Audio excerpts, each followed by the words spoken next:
nation, no going back. Yoruba nation, no going back. No Inú mi retreat. dùn pé láti Liberia bí 2021. 2021 lèmi àtọ̀gá mi ti jọ ríra. 2021. Ẹ wá wo White Lion, a mind with gold, a mind with plain heart, a mind that speak and nobody can buy his heart. Bóyá jẹ́ nìyẹn. Ẹ bá ń gbọ́ Great White Lion, the orúkọ yẹn ṣe kí ni o? The name came derived from I would say from Almighty Olódùmarè.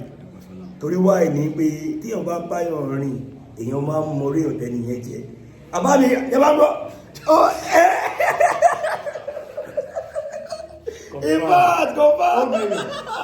Oh, mayor. I'm so overwhelmed. I can imagine. Overwhelmed. Another thing. Almost 4 years. 4 years. 2021 was the last time. No, that was the last time. Test. What did you test? We never relent for one day.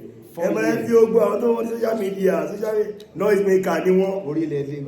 We are coming now stronger. Ìkan tó gbé wa ṣubú nígbà yẹn kò ní gbé wa ṣubú. Confirm. In fact, I'm so happy. Oh, mayor. Orílẹ̀-èdè Yorùbá ní kíákíá. Odùduwà nation. No, àwọn kan tẹ̀ máa ń sọ ma ní pé Odùduwà kìíní kan Yorùbá confusion. Ẹ má dá confusion sílẹ̀. Ọba Aláàfin kábíyèsí o. Kábíyèsí o. Ọba Ọ̀ní kábíyèsí o. Àwọn méjì yẹn wọn ò lè bára wọn jà. Tíjà bá ń wáyé láàárín àwọn ọba tó dàbẹ́ pé wọ́n strong, àwọn olóṣèlú ló wà ní àìlè. Àwọn Fúlàní tó wà láàárín àwọn ọmọ Yorùbá táwa dẹ̀ ń rò pé ọmọ Yorùbá láàárín lè àwọn ni wọ́n ń design ẹ̀. Ẹ má fọ fẹ́nìtì. Wọ́n bára wọn jà, wọn ò lè ẹ́bà. Tẹ bá notice dáadáa pé kábíyèsí wa ní Ìjẹ̀bú-Òde, bàbá wa Awùjalẹ̀, ẹ rí pé bàbá wa ní Aké, ẹ rí pé wọn sọ̀rọ̀ torí wọ́n mọ̀ pé kò sí jà láàrin. Táwọn méjì yẹn ò bá ti sọ̀rọ̀ dájúdájú inú ìfẹ́ ni àwọn ọmọ kóòtù òjìrí wà. Àdè lè bára wa jà àti wọ́n ọmọ Yorùbá àti wọ́n ọmọ Odùduwà ìkan náà ni wá. Àwọn ò lè bára wa jà. Bẹ́ẹ̀ ni mo kí ẹ̀yin bàbá mi, mo kí ẹ̀yin ìyá mi, mo kí ẹ̀yin ẹ̀gbọ́n mi, mo kí gbogbo àtẹ̀ ń gbọ́ mi káàkiri àgbáláyé. Orúkọ tèmi ní Kọ́mídé Ògúnlólúwa Máyọ̀wá ọmọ tó yọ̀ lè tí gbogbo èèyàn mọ̀ sí ó meyọ̀. Mo kí gbogbo ẹ̀yin bàbá wa tí ẹ wà ní diaspora, kórè òkú délé láṣẹ Èdùmàrè. Inú mi dẹ̀ dùn pé gbogbo everybody àti any kind of profession tí wọ́n bá wà, in fact wọ́n kí n pé Ọlọ́run àtúbọ̀ máa pèsè fún yín, Ọlọ́run àtúbọ̀ máa fún yín ṣe.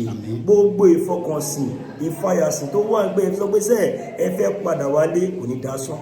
Ayọ̀ ló máa já sí fún wa. Wọ́n á fi àsìkò yìí sọ fún gbogbo yín pé ẹ má relent. Àtẹ̀yìntẹ̀wà ń lé àtẹ̀yìntẹ̀wà ń dà ìkan náà ni wá. Kò sí báńdìrì ọ̀kan pé kíní tá a bá gbọ́ orílẹ̀-èdè Yorùbá kò sí báńdìrì.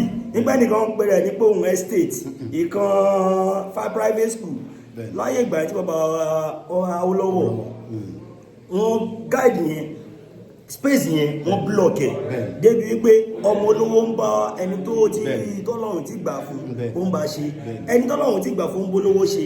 Òun ní bàbá MKO Abíọ́lá tó náà fèrè sí ibi àti fẹ́ tó bá rí bẹ́ẹ̀ ni kò ní rí fẹ́. Àwa dúpẹ́ lọ́wọ́ Ọlọ́run pé Ọlọ́run àti mo máa fún ìṣùgbọ́n ẹ̀tẹ́ wà ní diaspora àbùnítolókun àbùnítọlọ́sà ibi tẹ́ tí mo kò ní tán bẹ́ẹ̀ o. Ọlọ́run adé tí mo máa pẹ̀lú bá mi White Lion, the Great White Lion.